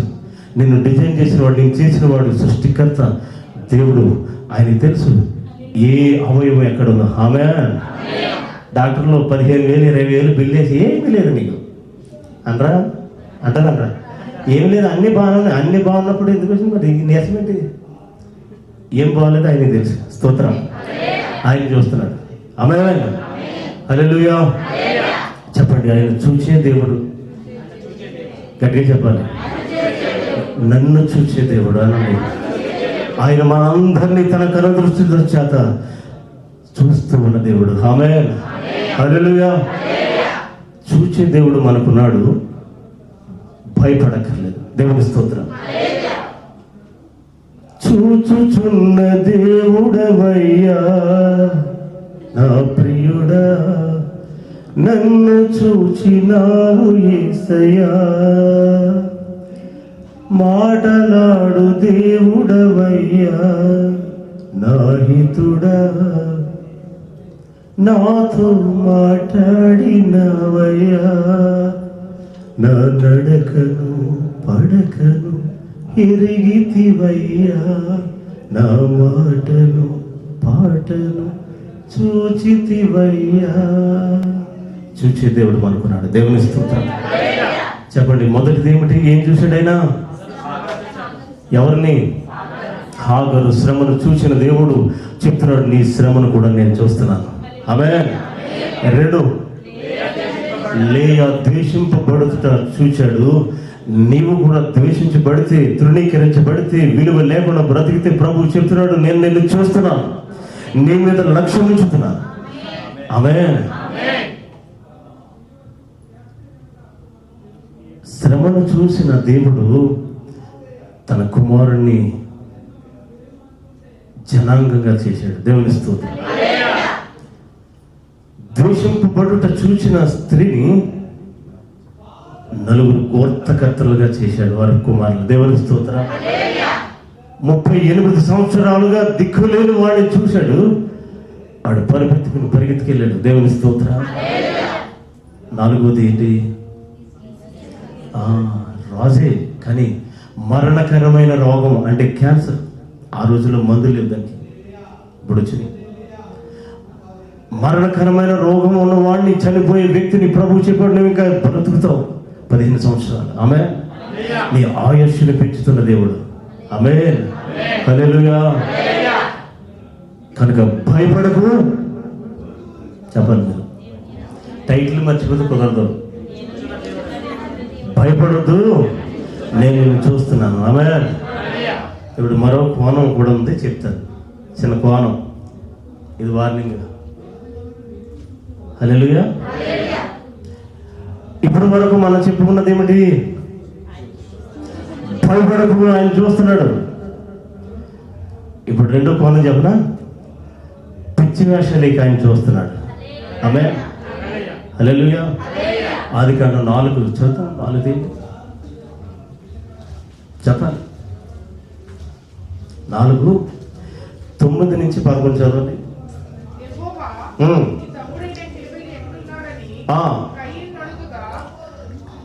కయీనును అడుగగా అతను, నేను ఎరుగను, నా తమ్మునికి నేను కావలవాడా అనెను. నువ్వు చేసిన పని ఏంటి?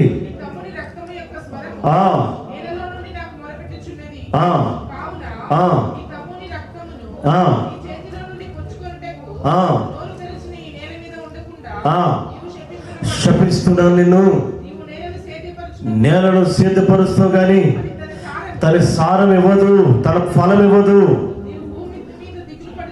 దిగులు పడుచు దేశ దిమ్మరివై వెలువైపడతావు, దేశ దిమ్మరి అవుతావు, పంట పండిస్తావు కానీ సారం ఇవ్వదు, పంట పండదు. ఈ శాపం. తర్వాత చదవండి కింద. నా దోష శిక్ష నేను భరించనంత గొప్పగా ఉన్నది. చాలు. ప్రసంగి 8:11 అంటాడు, చదవద్దు, చదవమనే చదవండి చాలు. శిక్ష పడకుండా చూసి చాలా మంది రెచ్చిపోతున్నారట. అంటే వాడికి భాషలో చెప్తున్నాను నేను. చాలా దుర్మార్గాలు చేస్తున్నారు, చాలా అన్యాయంగా ఉన్నారు, అయినా కానీ వీళ్ళ మీదకి ఏ శిక్ష అనేది ఎలా బాగున్నారు. ఆసాపు కూడా అన్నాడు 74 కీర్తనలో, ఇంకో దొంగలు మోసకెళ్ళే బాగున్నారు, నేను ఆరాధించుకోండి, నాకే దిక్కుదేవం లేదు అన్నాడు. హల్లెలూయా. ఈ శిక్ష పడకుండా చూసి ఎవడికి భయం పుట్టట్లేదంట. ఇప్పుడు వరకు భయపడద్దు, నేను చూస్తున్నాను, నీ స్థితిని మార్చబోతున్నానని చెప్పిన దేవుడే ఇప్పుడు చెప్తున్న మాట నేను చూస్తున్నాను. పిచ్చి భాష నీకు. ఆయన నీ సమస్తాన్ని గమనిస్తూ ఉన్నాడు. నీ ద్రోహం ఆయన చూస్తున్నాడు, నీ అన్యాయం ఆయన చూస్తున్నాడు, నీ అక్రమం ఆయన చూస్తున్నాడు, నీ నిర్లక్ష్యం ఆయన చూస్తున్నాడు, దేవుని మందిరం పట్ల, దేవుని భక్తి పట్ల నీ అవిశ్వాసాన్ని ఆయన చూస్తున్నాడు. చెప్తున్నాడు, కబడ్దారు నేను చూస్తున్నాను. నేను ఒకసారి ఇంతకు ముందు కూడా చెప్పాను, హాస్పిటల్లో చచ్చిపోయి చాలా సీరియస్గా ఉంటే చివరి స్థానం ఒక గది ఉంటుంది. ఏం గది అది? మార్చరీ కాదు, మా చచ్చిపోయి కడతారు మార్చరీ అంటే. దేవుని స్తోత్రం. చాలా అడ్వాన్స్ కూడా అప్డేట్ అయిపోయారు. కొద్దిగా దానికంటే ముందు స్టేజ్ ఉంటుంది ఒకటి, ఐసీయూ. అది అర్థమైంది తెలుసా? ఒరే పిచ్చేసలు నీ ఇష్టం అయ్యిరా, నేను చూస్తాను నిన్ను.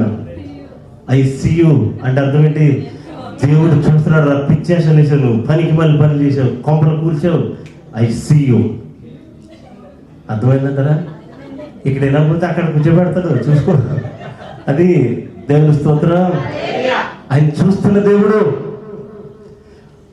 నీ శ్రమను కన్నీటిని మాత్రమే కాదు, నీ అన్యాయాన్ని కూడా ఆయన చూస్తున్నాడు. ఇతరుల పట్ల నీ ద్వేషాన్ని ఆయన చూస్తున్నాడు, నీ అసూయాన్ని చూస్తున్నాడు, నీ అహంకారం ఆయన చూస్తున్నాడు. గొప్పగా ఎంచుకున్నాము. హల్లెలూయా.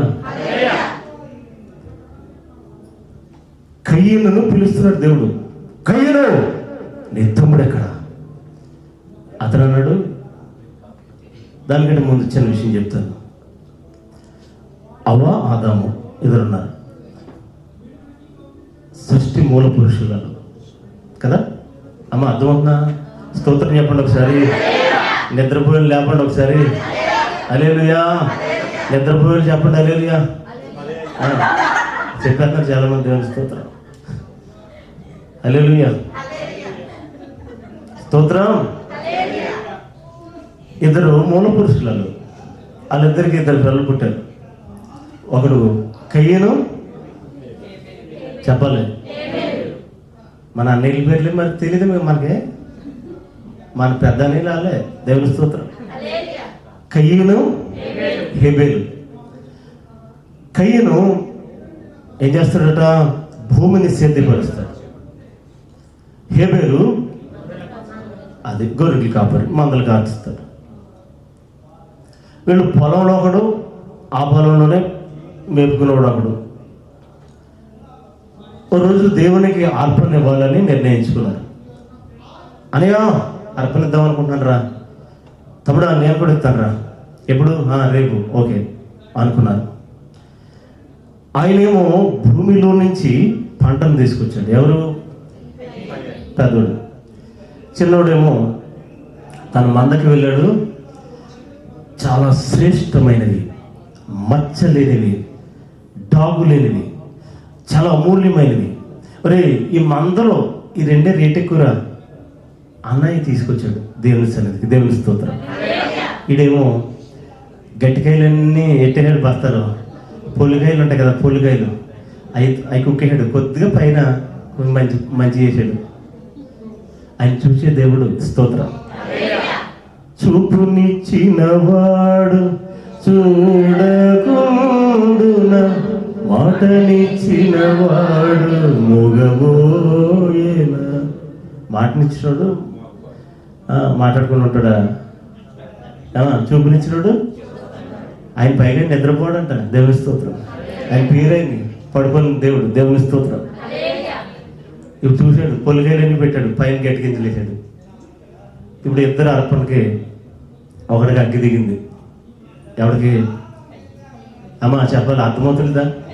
చిన్నోడికి, కయ్యనికి కాదు, హేబేలు అర్పణ మీదకి తన అగ్నిని పంపాడు దేవుడు. పెద్దోడికి అగ్ని రాలేదు, పని అవ్వలేదు. వీడికి ఇప్పుడు ద్వేషం పుట్టింది, కోపం వచ్చింది. ఎవడి మీద?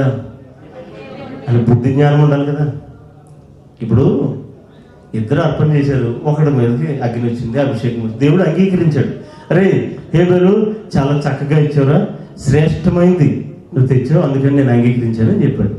వీడేమో పనికి మళ్ళీ చెత్త అంతా పట్టుకొచ్చాడు. అరే ఈ అంగీకరించంటారు, నేనా నీకు పనికిరాని, నాకు వద్దురా, నాకు కావాల్సినవి నువ్వు పెట్టాలరా అని చెప్పాడు. దేవుని స్తోత్రం. ఇది ఆదికాండం 4వ అధ్యాయంలో చెప్పాడు ఈ విషయం. స్తోత్రం.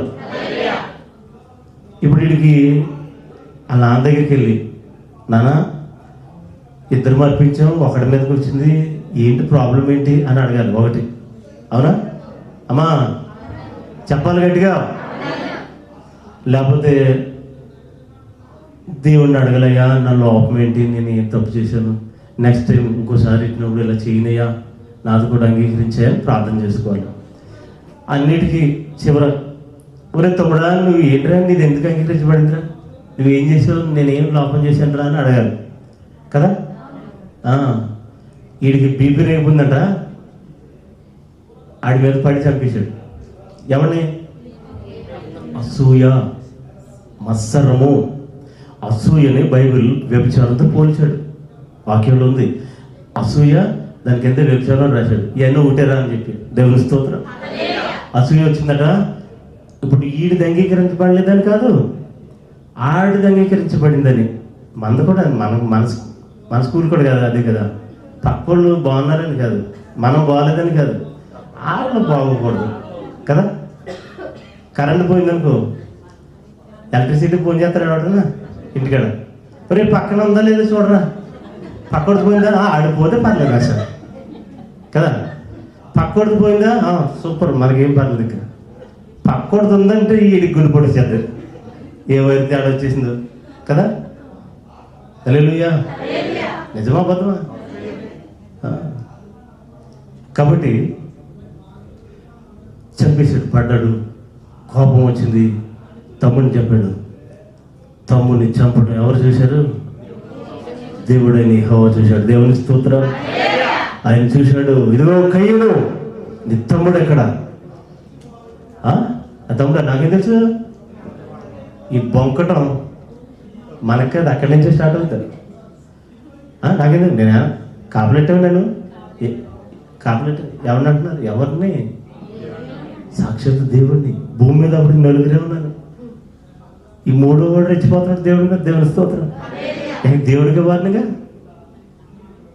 అప్పుడు అన్నాడు, పోతారనువా, నువ్వు కష్టపడి పండిస్తావు కానీ మాతో ఏం రాదు నీ చేతిగా. శపిస్తున్నాను అన్నాడు, వెలుగాస్తున్నాను అన్నాడు, తిమ్మరివై తిరుగుతావు అన్నాడు. శాపం వచ్చిందట. అప్పుడు చెప్తున్నాడు, అయ్యో ఈ దోష శిక్ష నేను భరించలేనంత గొప్పదిదే, చాలా తప్పు చేశాను.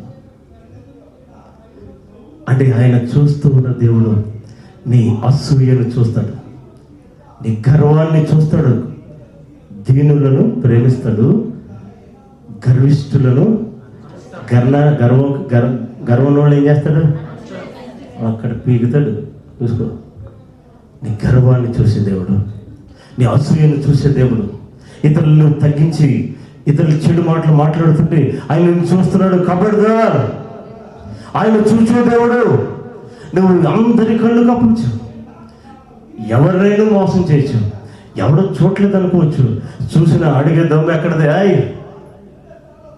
నువ్వెవడరా నన్ను అడుగుతాగా అనొచ్చు. నిన్ను సృష్టించిన వాడు అడుగుతాడు నేను. దేవుని స్తోత్రం. ఆదమా నువ్వెక్కడ అన్న దేవుడు 2వ అధ్యాయంలో నీ తమ్ముడు ఎక్కడని అడిగాడు. ఆయన ఆరా తీసే దేవుడు. దేవుని స్తోత్రం. ఆయన ప్రతి ఒక్కరి లెక్కలు తెలిసే దేవుడు. నువ్వు లెక్కలు చెప్పాల్సిన అక్కర ఉన్నది. ప్రతి దానికి, నువ్వు చేసిన ప్రతి పనికి తీర్పు దినాన్ని నువ్వు లెక్క చెప్పాలి. నీ ఇష్టానుసారంగా ప్రవర్తించడానికి లేదు. ఇతరులను తప్పుగా మాట్లాడడం లేదు, ఇతరులను ద్వేషించడానికి తప్పుగా లేదు. క్రీస్తు ప్రేమను చాటవలసిన మనం క్రైస్తవులు. ఈరోజు క్రైస్తవులే చెడిపోయారు ఎక్కువ. అవును కదా అమ్మా?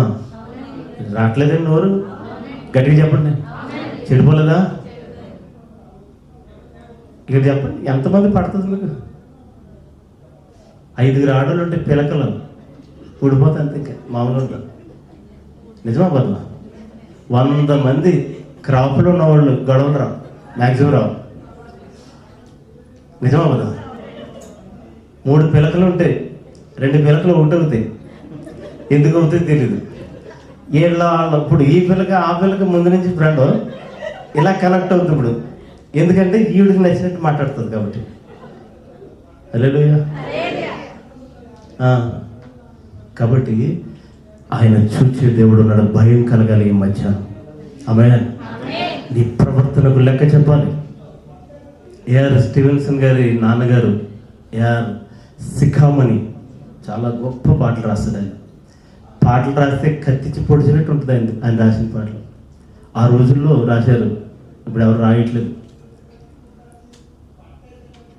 చీకట్లు చేశానని నన్నెవరు చూస్తారని, చూసినా నాకేమని ఎవరేమి చేస్తారని, భయమసలు లేకున్నావా, చెడ్డ పనులు చేస్తున్నావా, చూస్తున్నాడమ్మా చెల్లి చూస్తున్నాడమ్మా, నీవు చేయు పనులన్నీ చూస్తున్నాడమ్మా, అడుగుతాడమ్మా లెక్క అడుగుతాడమ్మా, నువ్వెందుకు చేసావు ఇలాగా అని అడుగుతాడు.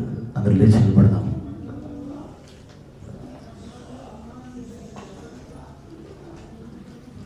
హాగరు శ్రమను చూసిన దేవుడు, ఇస్మాయిల్ ఇచ్చిన దేవుడు. ఇదిగో నీకు కుమారుడు పుట్టబోతున్నాడు, అతని పేరు ఇస్మాయిలు, అతడు అడవి గాడిద వంటి వాడు, కానీ జనాంగాలుగా మారుస్తాను, ఒక జనంగా మారుస్తాను నేను. 12 మంది రాజులు అతని నుంచి వస్తారు, విస్తరింపబడతాడు. నేను దీవిస్తున్నాను, ఐశ్వర్యం ఇస్తూ ఉన్నాను. ఇదిగో నీ శ్రమను నేను చూశాను, నేను చిన్న చూపు చోటు నేను చూశాను, నేను అసూయ చేత ఇబ్బంది పడుతుంది నేను చూశాను. ప్రియ సహోదరుడు సహోదరి, ప్రభు చెప్పాడు కదా,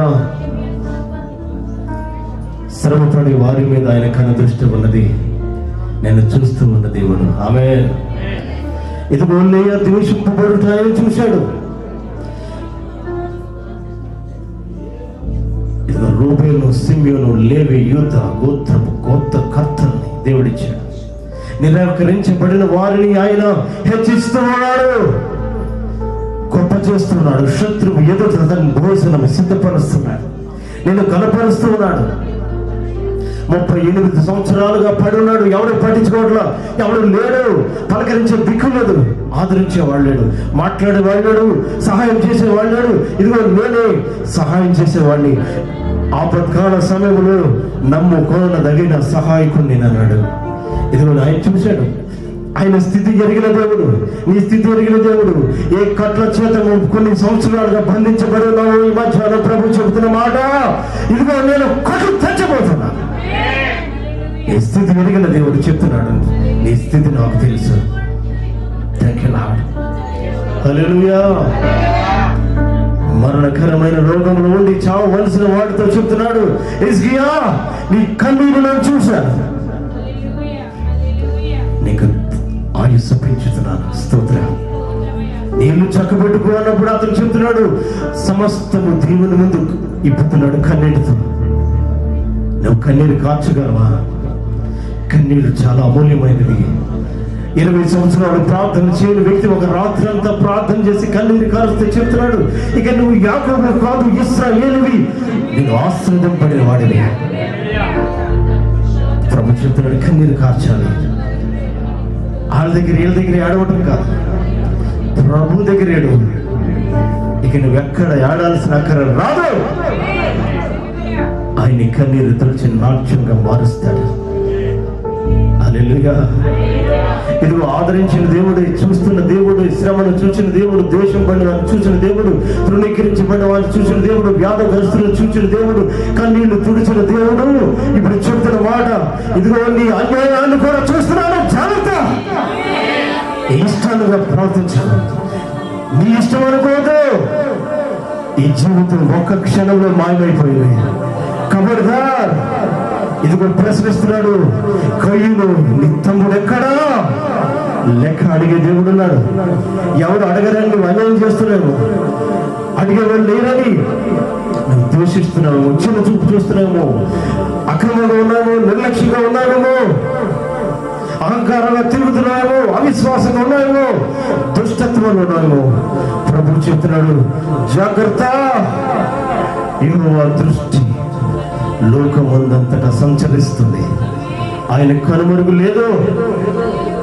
ఇశ్రాయేలుల బాధను చూచిన దేవుడు, సంరక్షకుడు లేకపోవటం చూసిన దేవుడు, చెట్టు వెనుక ఉన్న హవ్వను చూసిన దేవుడు, చెట్టు వెనుక ఉన్న చెట్టు దగ్గర ఉన్న అబ్రహామును చూసిన దేవుడు, చెట్టు పైన ఉన్న జక్కాయను చూసిన దేవుడు, చెట్టు క్రింద ఉన్న నతాయేలును చూసిన దేవుడు నిన్ను కూడా చూస్తున్నాడు. నేను చూస్తున్నాను, భయపడకు. అలాగే అన్యాయంగా ఉండదు, సరి చేసుకో. ఒకవేళ ఇబ్బందికరంగా ఉంటే ప్రభుకు చెప్పు, నీ కన్నీరు తుడవడానికి ఆయన సిద్ధంగా ఉన్నాడు. ఇక్కడ 2-3 కూడి నా నామాన్ని ఏకీపించి స్మరిస్తారు, అక్కడున్న దేవుడు ఇక్కడ ఉన్నాడు.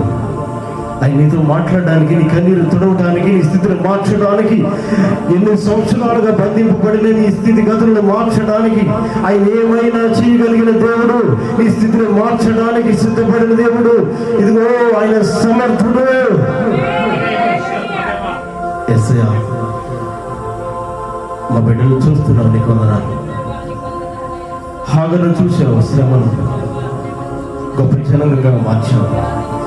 లేయాను చూసావు, దేశింపబడతాను. గోత్రకర్తలు ఇచ్చావు తండ్రి. కొన్ని సంవత్సరాలుగా పడి రోగంతో ఉన్నాడు, ఆదరించేవాడు లేడు.